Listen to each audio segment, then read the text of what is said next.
సిద్దిపేట జిల్లా అక్కన్నపేట మండలంలోని పలు గ్రామాల్లో ఈదురు గాలులతో కురిసిన వర్షం బీభత్సం సృష్టించింది.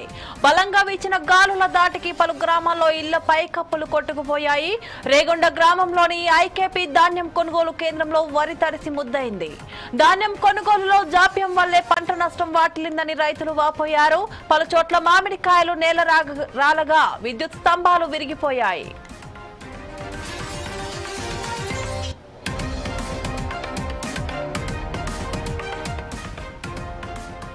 దీనిపై మరింత సమాచారం మా ప్రతినిధి చందు అందిస్తారు. చందు, చెప్పండి. రెండు తెలుగు రాష్ట్రాల్లో అయితే భిన్నమైన వాతావరణం అయితే నెలకొన్నది. ఈ మండు టెండర్లు అంటే మే నెల ఏప్రిల్ నెలలో ఎండలు అయితే బాగా ఉంటాయి ప్రతి సంవత్సరం.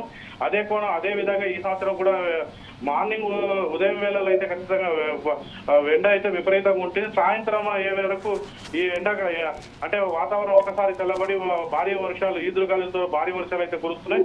ఇదే నేపథ్యంలో ఈ రోజు కూడా ఇది బాచిపల్లి ఇక్కడ అక్కన్నపేట విలేజ్ లో అయితే భారీ వర్షం కురవడంతో అక్కడ వడగళ్ళు పడడం పడి కొన్ని ఇండ్లు ధ్వంసమైనాయి. అదేవిధంగా మామిడి చెట్ల కాయలు అయితే రాలిపోవడం జరిగింది. భారీ పంట నష్టం కూడా జరిగినట్టు తెలుస్తుంది. అదేవిధంగా ఉమ్మడి రంగారెడ్డి జిల్లా కానీ హైదరాబాద్ కానీ పలు ప్రాంతాల్లో ఈదురుగాలులతో కూడిన వర్షం అయితే భారీగా కురుస్తుంది. ఈ నేపథ్యంలో అంటే రోడ్లు జలమయమయ్యి ఎక్కడెక్కడ వాహనాలు నిలిచిపోవడం జరిగింది.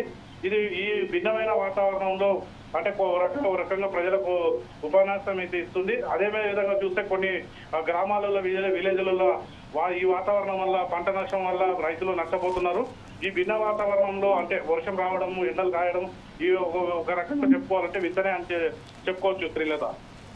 Okay, thank you Chandu.